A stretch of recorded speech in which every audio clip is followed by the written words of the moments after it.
Good morning, good afternoon, good evening, wherever you are in the world. Thank you for joining us for this week's edition of the SMIE Consulting Midweek Roundup.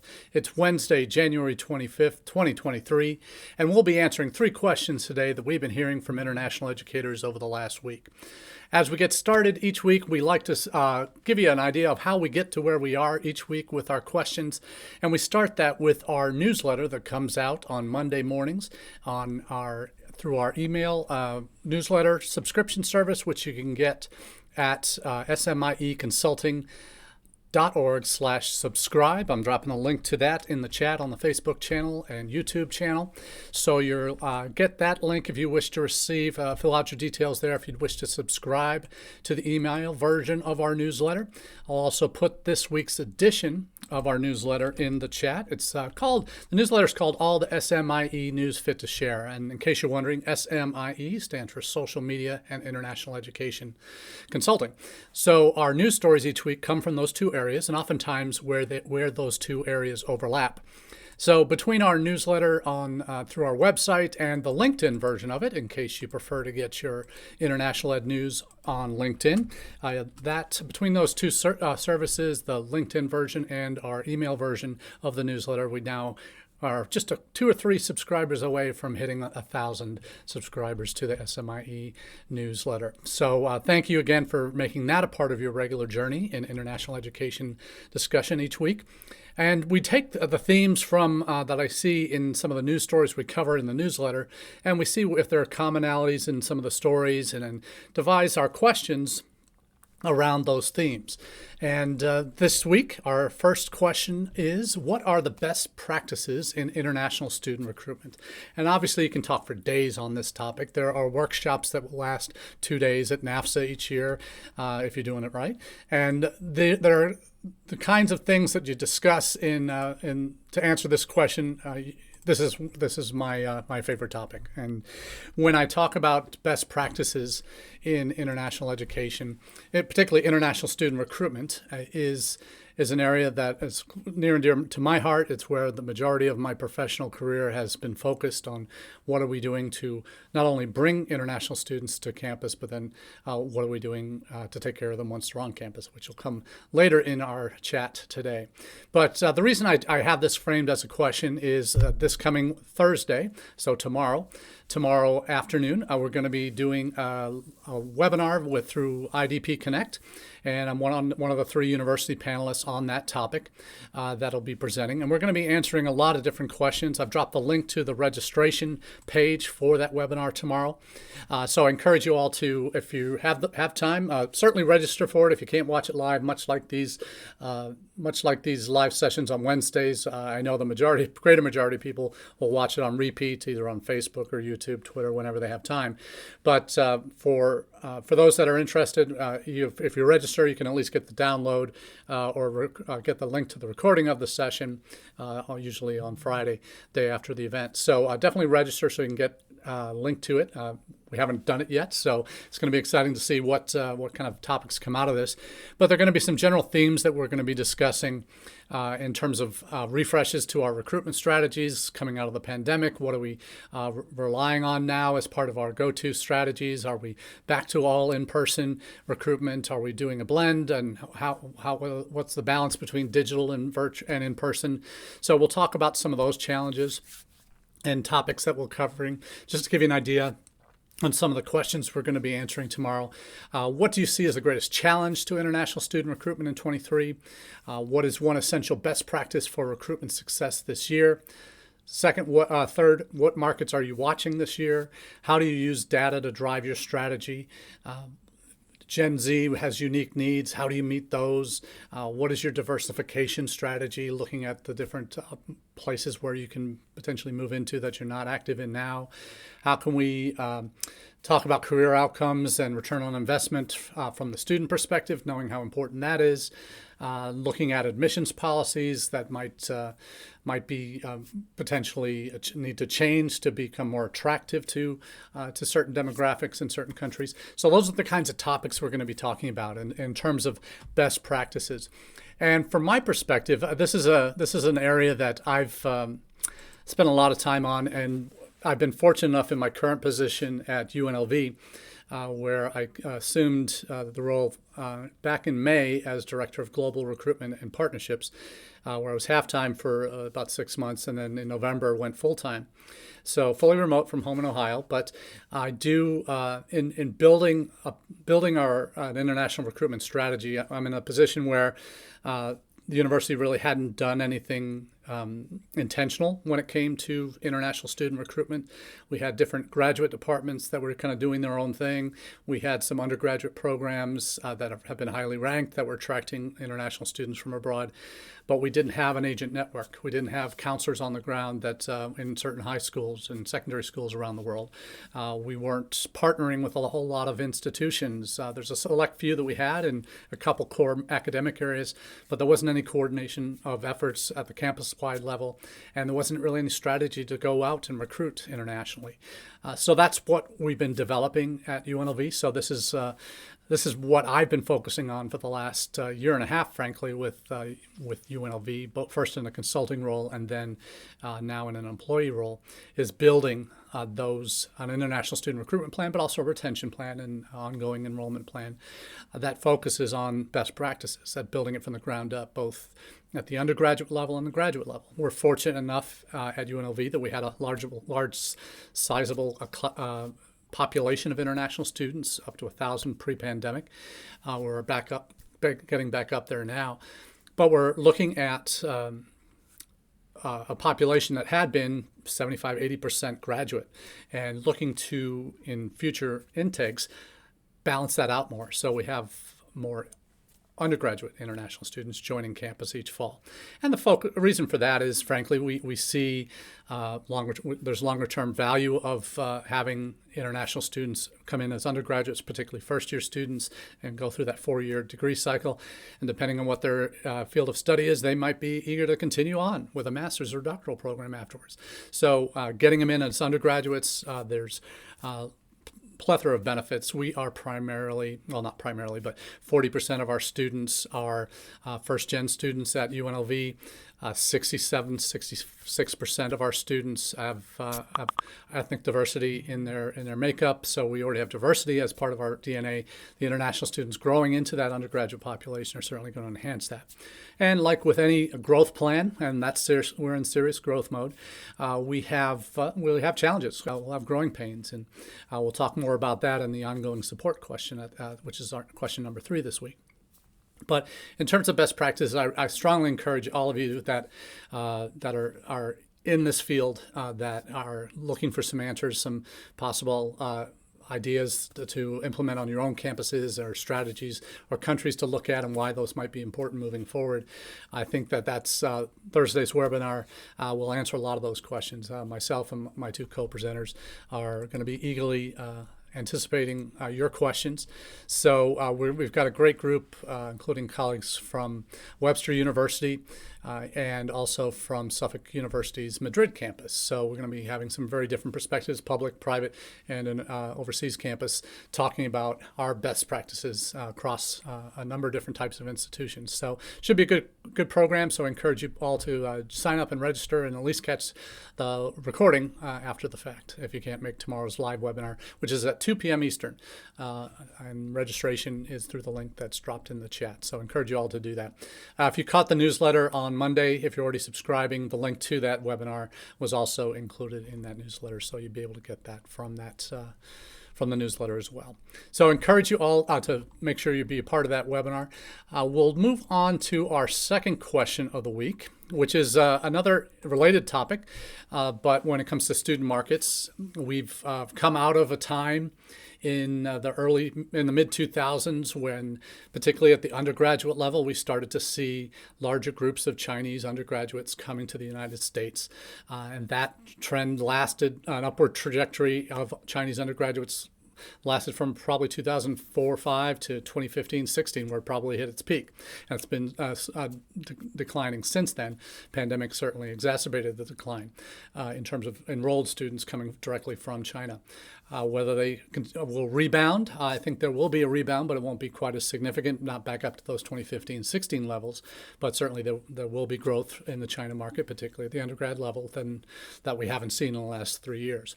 So as they now have freedom of movement again in China, that they may even be arriving on your campuses this spring. Maybe not because of visa complications if they weren't already visa holders. That could be a challenge with consulates being closed with the spikes in COVID in China. So that's been a challenge. So a lot of institutions have been asking, where's the next big market? And there's only one other big market out there in terms of volume that can ever compete with China, and that is India. We've talked at length in previous episodes on the Roundup about the Indian undergraduate market, how that has been growing steadily as a percentage of undergraduates in the United States right now, undergraduate international students studying in the U.S. outside of China, which still has a fairly sizable lead with about 90,000 or so undergraduates from China. The next largest group is India in terms of undergraduate students, then Vietnam, and then so forth. So India is the number 2 market for undergraduate students who want to come to the U.S. And that's counterintuitive, as we've talked about in the past, because most graduate students, or most students from India that have come to the U.S. in the past, have been predominantly, and in many cases, 75, 80%, 90% in some years, at the graduate level. So the rise of the Indian middle class, the lack of quality options at the higher ed level has forced many of those in India to seek overseas study options. And we've seen numbers, and the most recent numbers coming out of India for last year were over 680,000, I think, Indian students had gone abroad, not just to the U.S. There's about 250,000 or so in the United States now as of the last SEVIS report from the fall. We have that number, I think, this coming year, probably by the fall, if not the spring. We're going to see Indian students in the United States as a total number, not just new students. New students from India have been surpassing Chinese for the last 3 years. But for overall students from India versus China, India will surpass China this year, no doubt about that. So it is a country that is booming. There's no end in sight for this growth. There are some prognosticators that are saying by the end of 2024, the number of Indians going abroad will grow from 600,000 to 1.8 million Indians studying abroad in the next year and a half or 2 years. So that's huge growth. And that obviously is not all going to be in the United States. We've seen countries like Germany, France come up on the radar of a lot of Indian students as destinations for their study. We know a number go to China each year, and now that the Chinese borders are back open, there'll probably be more flooding that way. So we know that Indian students are price sensitive. They're focused on post-study work options. So these are some of the things that need to be part of any successful recruitment strategy to attract those students. But certainly the market itself is only going to get bigger. So the second question is, are you all in on India or not?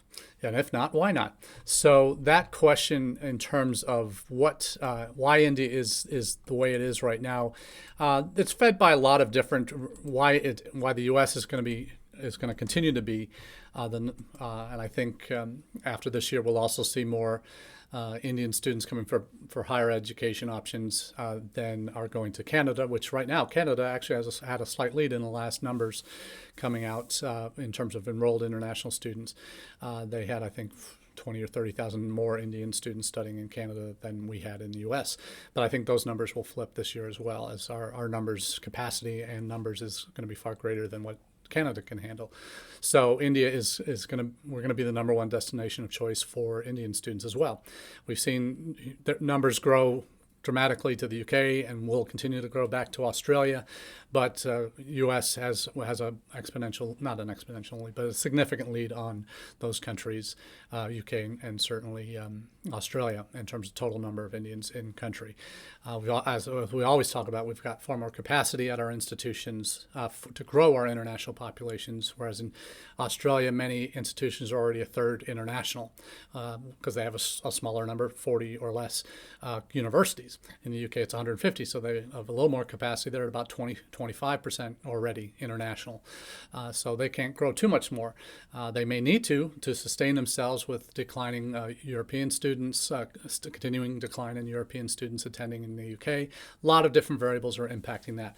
But for the US, in terms of capacity, we're 5% or under in terms of our number of international students, percentage of international students enrolled at our universities, and many of us have much more capacity to grow on our campuses, particularly at the undergrad level, I think. But certainly, depending on your grad programs and the attractiveness of those to the Indian market, you could also see significant growth in those areas. We do know, and I've just dropped a link to a Share America article called Indian American CEOs Exemplified Countries' Shared Ambitions. And this goes through a lot of some of the examples of some of the leaders of major tech companies in the United States who either came to the United States as students and then progressed up the chain through OPT, H-1B to become CEOs of these companies, including Google and others across the United States. So the rags to riches stories of these students, of these former students and immigrants to the U.S. from India, and it really identifies and exemplifies their American dream being realized and coming to the U.S. and making a name for themselves, making a life for themselves and their families, and the support that they receive is quite extraordinary. So I think it's really critical in terms of as a university, when you're talking about, or college, when you're talking about the Indian market, what are you doing specifically to reach them? And each market has its own peculiarities in terms of what the concerns might be, in terms of why they want to choose certain destinations. I talked earlier about price sensitivity for the Indian market, also the post-study work options. The on-campus work options, CPT options, are going to be important in the discussion. The success stories you're going to need to have, if not data, certainly anecdotal stories of where your graduates from India have gone in terms of employment and directly after they finish their degrees, if they move on to doctoral programs or the research programs. Having those kind of stories that you can share really will help get your foot in the door. Now, there's a couple of other articles here that I'll pop in. And Jing, thanks for joining. I was going to be talking about you a little bit later on in the presentation today. But in terms of needing documentation on or evidence of the Indian market and how significant the job training piece is for that market, they're dropping a link from a recent article that's India focused, that says a steady rise in Indian students staying on for job training in the United States. That 43.9% in 2020-21 signed up for OPT, and that's an increase from only 12.8% in 2006-07, so in over a 15-year period, 15-year period, we've seen the percentage of Indians staying on for OPT increased dramatically, where it's more than almost half, a little less than half of Indian students studying in the United States plan to stay on for OPT. So how are you marketing in India to that group, to students who are looking to come to the U.S.? Are you talking about your CPT, OPT options in terms of what students have done? A list of employers where students have been hired after graduation. What are you doing on that front? So I will be sharing some of that in future episodes here on the Roundup. But I did want to share at least a couple of stories that touch on these, on the need for if you're going to attract quality and quality of Indian students, you need to be more engaged in how you differentiating how you market to this group as opposed to other countries.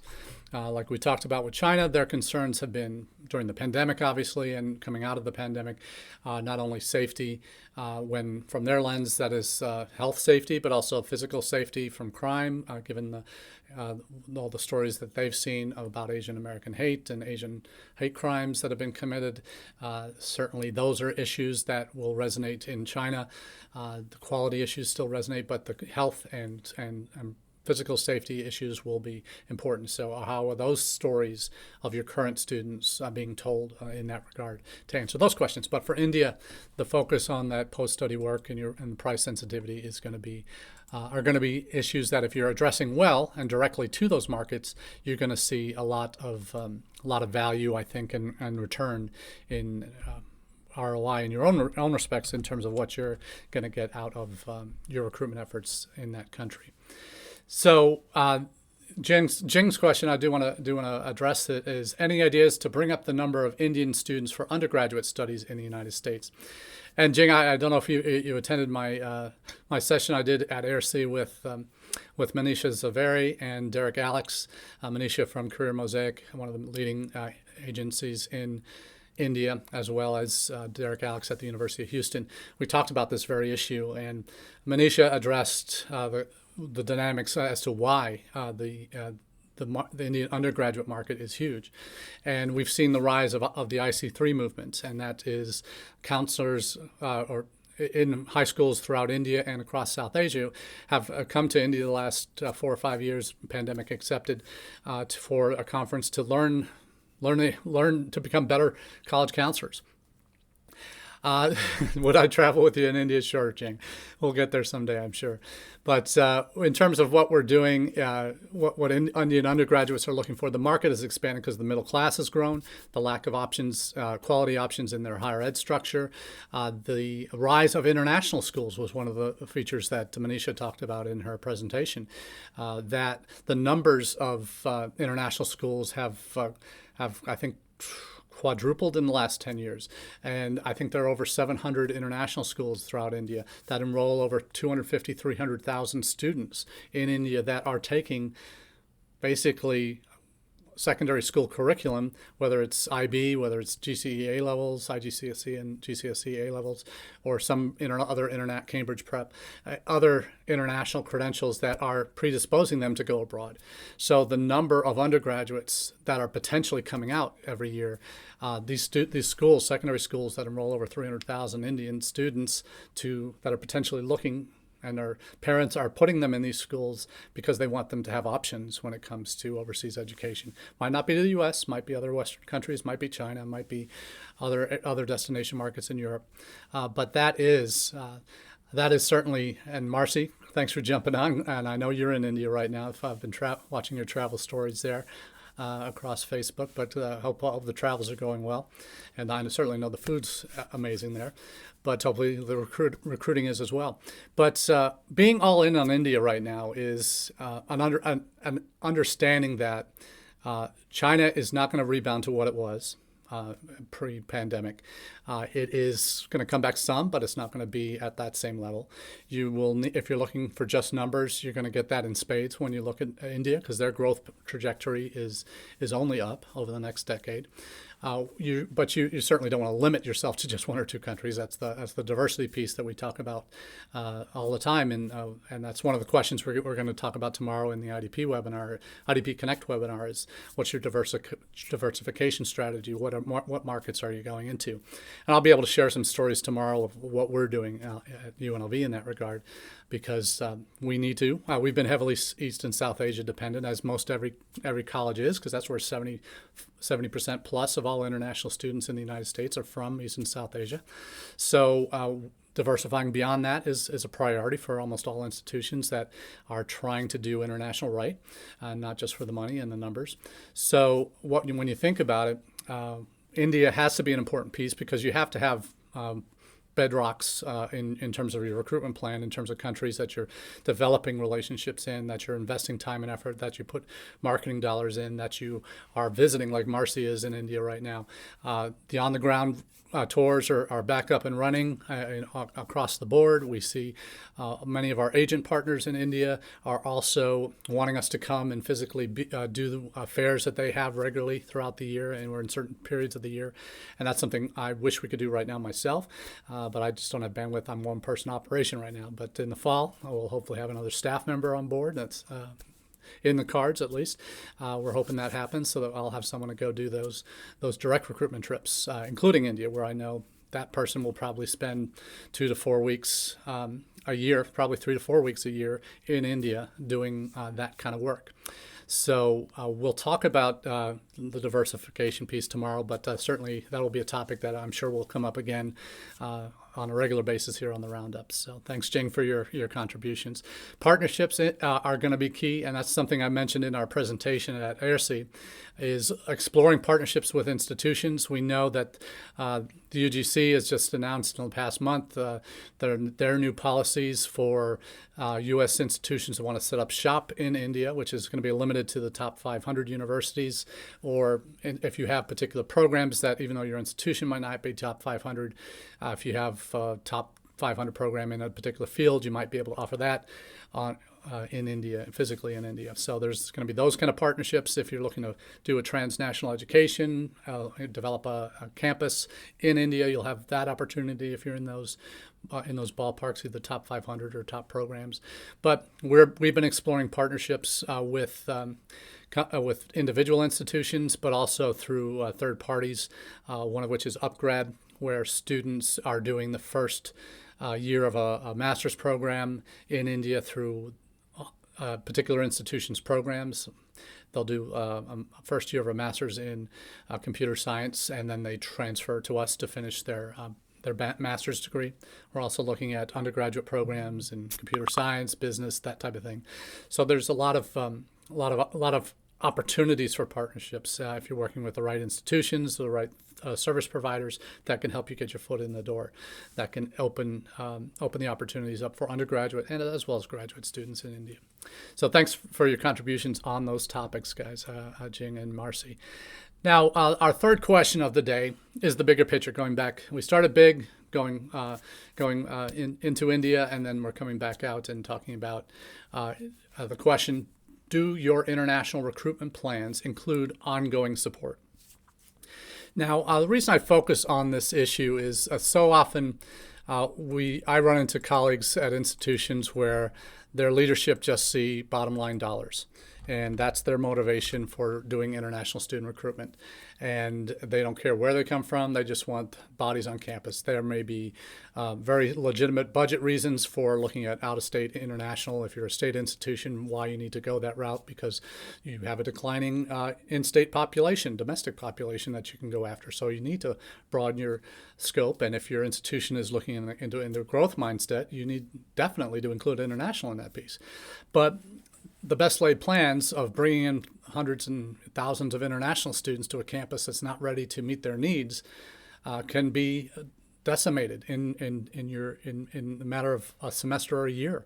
If you've done all the upfront work to bring them in, but none of the back end work to make sure that they're taken care of from the time they land on campus, even before that in terms of pre-arrival, but certainly by the time they land in your city to the time they get to your campus, through that orientation program, into housing hopefully, and have that sorted before they get to campus, to their academic adjustment to classes, to their social adjustment into organizations and clubs and events on campus, to the opportunities for work on campus, to CPT, OPT opportunities, working with career services, working with your alumni offices to help them on the back end of their journey through your institution. How organized and seamless is that journey on your campus? And that's why this question is worded the way it is. Do your plans beyond recruitment include ongoing support? We all have International Student Scholar Services Office or some variation of that, or staff that handle the immigration pieces for those students. And minimally, there's campuses will have both of admissions, international admissions, at least individuals who handle international admissions, and individuals that are the advisors that handle their immigration pieces. And those are the kind of two bedrocks you got to have. Sometimes that's the same person at sort of very small institutions, private institutions, smaller colleges. But how many of us actually have, beyond that, have a concrete plan for how your international students are going to be cared for throughout their journey? Most of us have that prospect to enrolled piece, at least to have some structure to it. But how many of us have that nailed down and can say with a straight face that, hey, we are taking care of our international students from after they get to campus throughout that orientation. Do we have an ongoing orientation through that first term? Are we working with the various campus offices that they're going to interact with on a regular basis? Are we doing cross-cultural training for staff in those offices so they're not just always sending the kid with an accent to your office regardless of whether they're international or not? Are we working intuitively on programming and services that those other offices need to provide that are specific to international students? And again, it'll affect you in housing and affect you in employment, campus employment, but career services and alumni need to be a part of that conversation in terms of making sure your campus is meeting those needs all the way through their experience. And then having a holistic plan. I've been very fortunate. I thank Jing for being on the call earlier, but we had a chat the other day about a book that he's co-authoring with a number of other luminaries in the international ed field, and I've been invited to submit a proposal to write a chapter for that book. And those who've been following the Roundup for a period of time know that that we talk about the 6 Ps of strategic international enrollment management. And this is kind of answering that question, wrapping up this question in a bow here, where we talk about the planning side, talk about the need for perspective, not just on campus, but globally, the need for the right platforms, the right partners, a focus on personalization and peers in that student recruitment, enrollment, services, graduation model that you need to have if you're going to be truly successful, and holistic in your approach to designing that kind of a plan. Because it's not all, like I said, not all about bringing them in the door. You got to take care of them once they're on campus. One thing we've introduced this past year at UNLV, we're staffing up again on the student side, is a peer mentor program that's going to be sort of an ambassador on the recruitment side and a student peer mentoring on the services side. That's going to be working with these cadre of students, are going to be working with our new students throughout their time on campus. So it's really an important part of our journey at UNLV to nail down this journey and make sure that all hands are on deck. So it's not just the International Student Service Office, not just me and the Recruitment and Partnerships Office, not just our international programs that handle study abroad. It's everybody, our English Language Center, housing, student employment, career services, alumni, all of the different places of that interact most with our international students, and then others. Student affairs, obviously, is going to be an important piece of this puzzle. And the 6 Ps, according to Marty. Yes, thank you, Jing. Yeah, that's going to be our focus and of this chapter that I'll hopefully be submitting in the next week or so for that book that Jing is co-authoring, and very, very proud to have been asked to contribute, humbled to be asked, frankly, to be included in that production. So this, making sure that if you're not having these discussions on your campus about that full life cycle journey of international students, and having at least a working group on campus that is meeting to address these issues and bring in the right people from the right offices. If you're not doing that, that's something that needs to start happening, particularly if you're going into growth mode, into new markets, and potentially addressing or having available more funds to go recruit. You also need to fund those back-end services too, because that's an important piece of that puzzle. And universities that can see that vision from the start, particularly if you have top-level down leadership, that provost, president level, that see the value of international, see that this is something that the university needs to invest in if it's going to grow, if it's going to be what it needs to be for all students in terms of the medium through which they can achieve their dreams. That is something that I think as international educators we have to be attuned to. Whatever our piece in that puzzle is, whether it's that student services piece, that recruitment piece, we need to have that thinking in everything we do related to our international student activity on campus. So that's what I have for you this week on the Roundup. Thanks again for being a part of the conversation, and Jing and Marcy, great to have you on board live. And for those that watch on repeats, either on YouTube, Facebook, LinkedIn, or Twitter, or our Facebook page, thank you for making us a part of your weekly international education. And that, Marcy, you hit the nail on the head there. It's not just about recruitment. It's about that international enrollment and retention. And alumni have to be a part of that. And tracking alumni is also one of those bigger picture questions that most campuses don't do well, or if at all. So those that do, you want to be the case studies for successful adoption of your how you did it. Share those, and we'll be happy to spotlight you here on the Roundup too. So until next time, we wish you all the very best and have a great rest of your day. Cheers.